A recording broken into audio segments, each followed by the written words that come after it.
बोलो भक्त और भगवान की जय, सभी संतों की जय, मेरे गुरुदेव श्री रामभद्राचार्य जी महाराज की जय। अब आप सुन रहे हैं राज ऋषि निमि और 9 योगेश्वरों की कथा।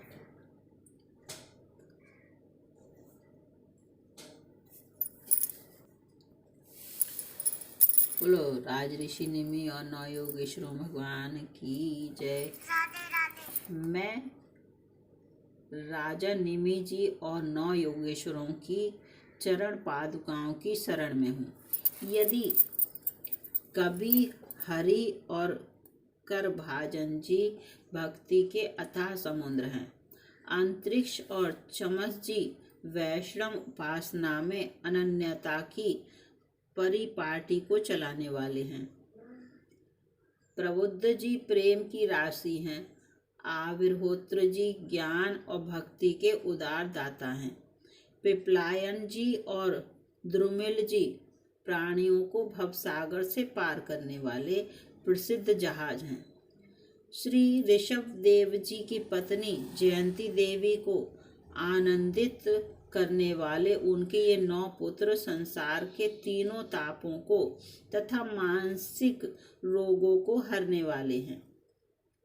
कवि, हरि, अंतरिक्ष, प्रबुद्ध, पिपलायन, आविर्होत्र, दुर्मिल, चमस और करभाजन ये 9 योगेश्वर हैं। ये भगवान वासुदेव के अंशावतार श्री ऋषभ देव जी के पुत्र हैं। ये महाभागवत और भागवत धर्म के विज्ञाता हुए हैं। श्रीमद् भागवत महापुराण के 11 स्कंद के 2 से 5वें अध्याय तक इनका मिथिलाधिपति राज ऋषि निमि से संवाद वर्णित है, जिसमें इन योगेश्वरों ने महाराज निमि के पूछने पर उनसे क्रमशः भागवत धर्म, भगवत भक्त का लक्षण, माया का स्वरूप, उससे पार होने का उपाय, पर ब्रह्म परमात्मा नारायण का स्वरूप, कर्मयोग, भगवान के अवतार और उनकी लीलाएं, भक्तिहीन पुरुषों की गति और भगवान की पूजा विधि का वर्णन किया है। महाराज निमि और 9 योगेश्वरों का यह पवित्र संवाद 26:10 में भी आया है। श्री निमि और 9 योगेश्वरों का संवाद सुने। अब एक बार की बात है, महाराज निमि बड़े बड़े ऋषियों के द्वारा एक महान यज्ञ करा रहे थे। पूर्वोक्त 9 योगेश्वरों का वर्णन छंद 10 में आया है। स्वच्छंद विचरण करते हुए उनके यज्ञ में जा पहुंचे। सूर्य के समान तेजस्वी परमानुरागी इन 9 योगेश्वरों को देखकर राजा निमि और ऋत्वज आदि ब्राह्मण सबके सब स्वागत में खड़े हो गए तथा उन्होंने प्रेम तथा आनंद से भरकर विधि पूर्वक इनकी पूजा की। तत्पश्चात श्री निमि जी ने कहा, दुर्लभो मानुषो देहो देहि नाम क्षणभंगुरः तत्रापि दुर्लभम मनय वैकुंठ प्रिय दर्शनम। अर्थात भगवान, जीवों के लिए मनुष्य शरीर का प्राप्त होना दुर्लभ है। यदि यह प्राप्त भी हो जाता है तो प्रति क्षण मृत्यु का भय सिर पर सवार रहता है, क्योंकि ये क्षण भंगुर है। इसलिए अनिश्चित मनुष्य जीवन में भगवान के प्यारे और उनको प्यार करने वाले भक्त जनों का, संतों का दर्शन तो और भी दुर्लभ है।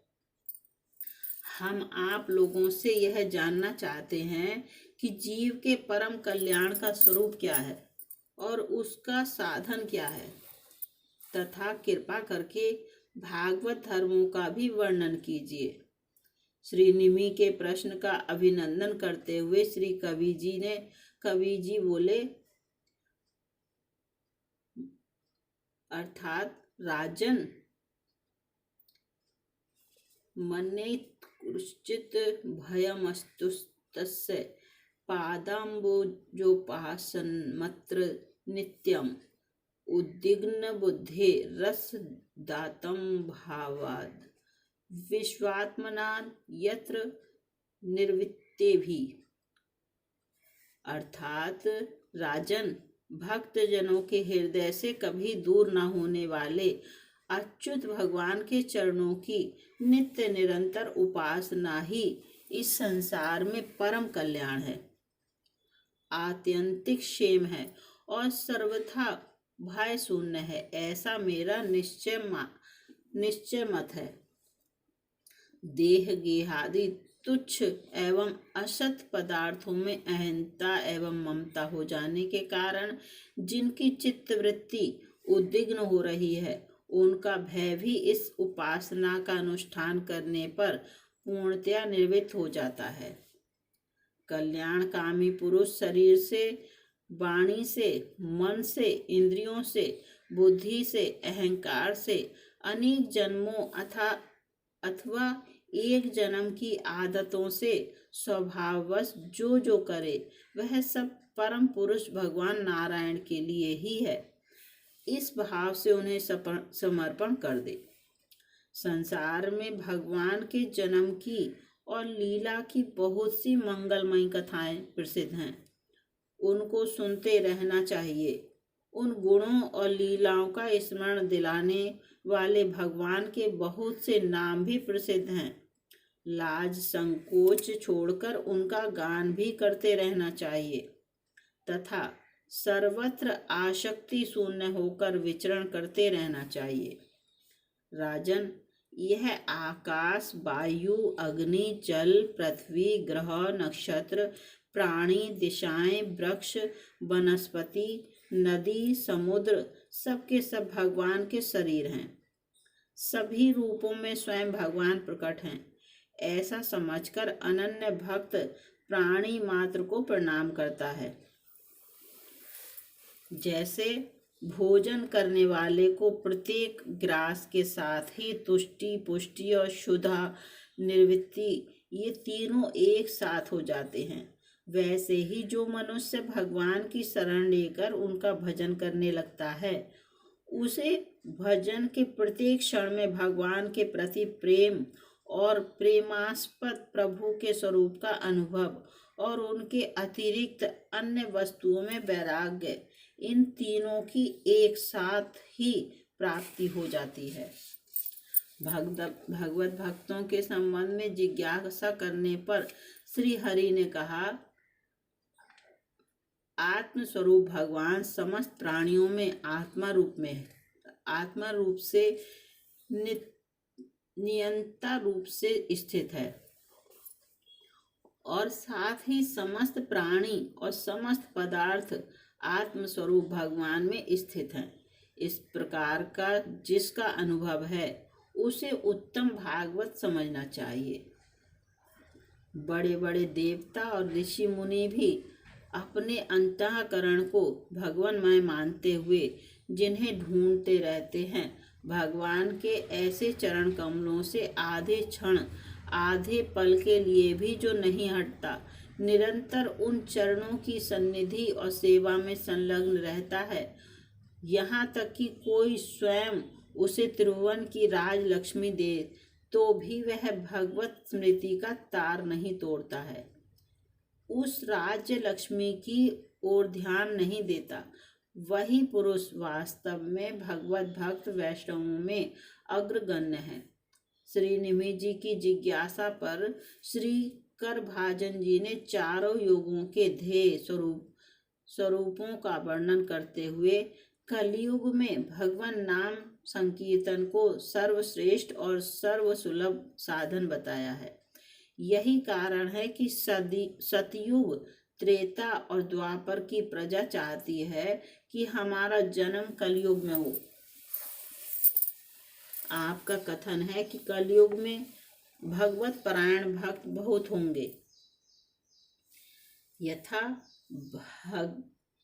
भगवत शरणागति की महिमा वर्णन करते हुए श्री करभाजन जी कहते हैं कि राजन, जो मनुष्य यह करना बाकी है वह करना आवश्यक है इत्यादि कर्म वासनाओं का अथवा वेद बुद्धि का परित्याग करके सर्वात्म भाव से शरणागत वत्सल प्रेम के वरदानी भगवान मुकुंद की शरण में आ गया है, वे देवताओं, ऋषियों, पितरों, प्राणियों, कुटुंबियों और अतिथियों के ऋण से उऋण हो जाता है।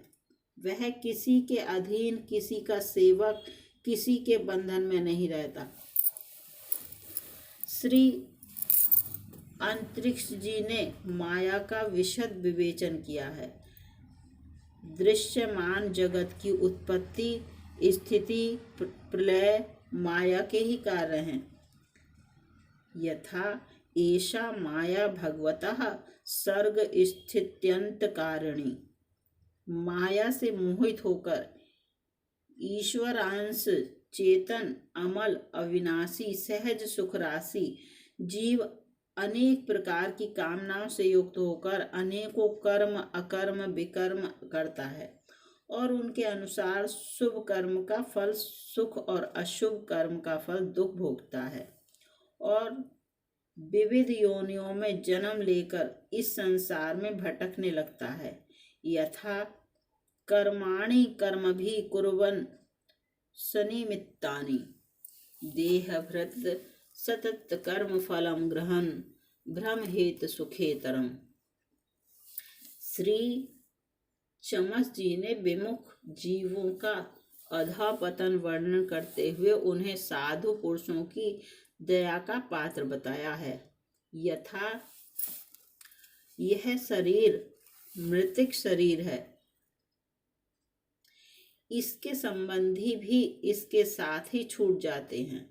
जो लोग इस शरीर से तो प्रेम की गांठ बांध लेते हैं और दूसरे शरीरों में रहने वाले अपने ही आत्मा एवं सर्वशक्तिमान भगवान से द्वेष करते हैं, उन मूर्खों का अधःपतन निश्चित है। तेनुकंप्यः भावादृशाम, अर्थात वे आप जैसे साधु पुरुषों की दया के पात्र हैं।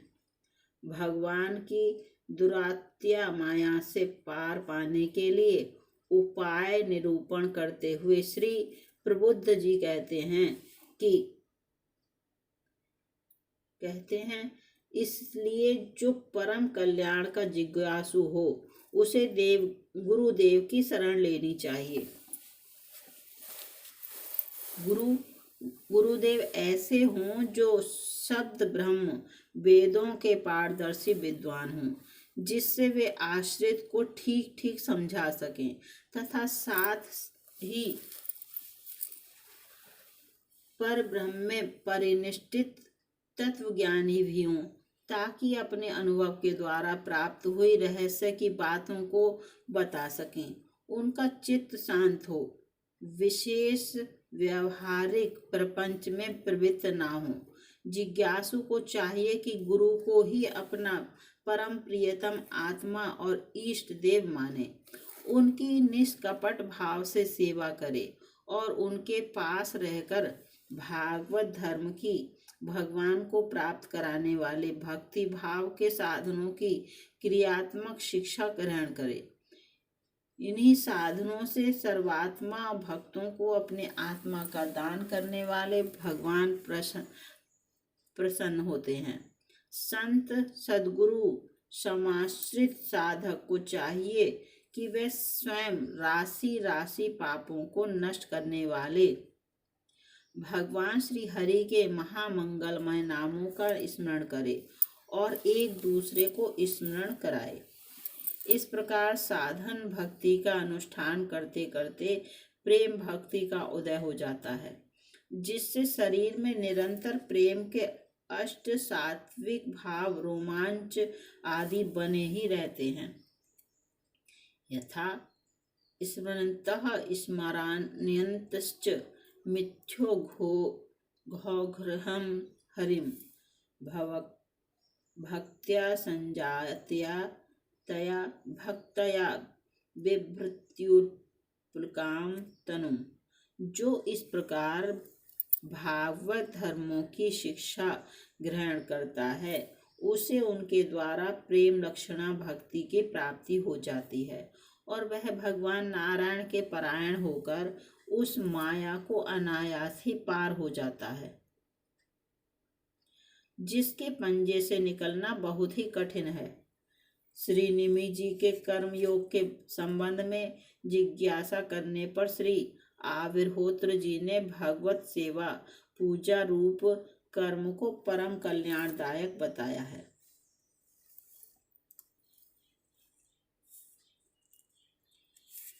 जो पुरुष चाहता है कि शीघ्र से शीघ्र मेरे ब्रह्म स्वरूप आत्मा की हृदय ग्रंथि मैं और मेरे की कल्पित गांठ खुल जाए, उसे चाहिए कि वह वैदिक और तांत्रिक दोनों ही पद्धतियों से भगवान की आराधना करे।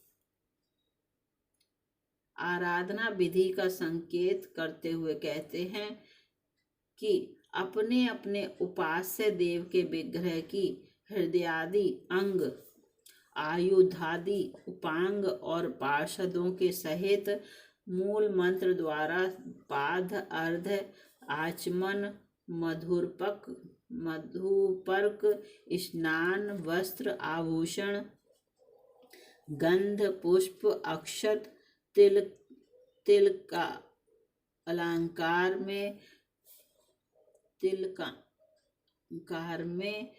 अन्यथा नहीं, अर्थात यदि दधी अक्षत के तिलक माला धूप दीप और नैवेद्य आदि से विधिवत पूजा करें तथा फिर स्तोत्रों द्वारा स्तुति करके सपरिवार भगवान श्री हरि को नमस्कार करें।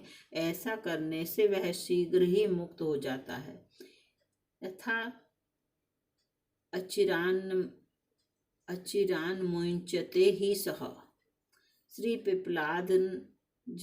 पिपलायन जी ने भगवत स्वरूप का निरूपण करते हुए भगवत भक्ति का बड़ा ही सुंदर विवेचन किया है।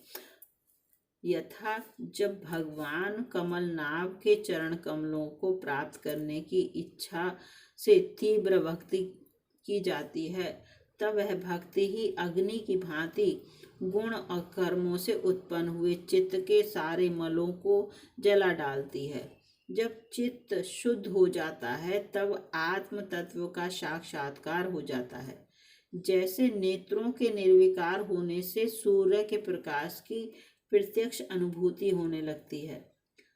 श्री द्रुमिल जी ने श्री निमि जी के पूछने पर भगवान के विविध अवतारों का वर्णन किया है। आपका कहना है कि भगवान अनंत हैं, उनके गुण भी अनंत हैं। जो यह सोचता है कि मैं उनके गुणों को गिन लूंगा, वह मूर्ख है, बालक है। यह तो संभव है कि कोई किसी प्रकार पृथ्वी के धूलि कणों को गिन ले, परंतु समस्त शक्तियों के आश्रय भगवान के अनंत गुणों का कोई कभी किसी प्रकार पार नहीं पा सकता।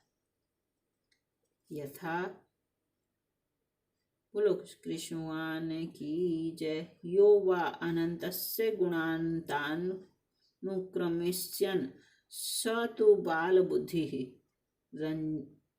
रंजासी भूमेर्न ये कंथचित्त कालेन नेवाखिल शक्ति धामनः। बोलो भक्त और भगवान की जय, सभी संतों की जय। आपने सुना राजऋषि निमि और 9 योगेश्वरों की जी की कथा। अब आप अगले एपिसोड में नवधा भक्ति के आचार्य की कथा सुनेंगे। नवधा भक्ति के आचार्य कौन है, उसकी कथा सुनेंगे। बोलो भक्त और भगवान की जय, सभी संतों की जय। मेरे गुरुदेव श्री रामभद्राचार्य जी महाराज की जय।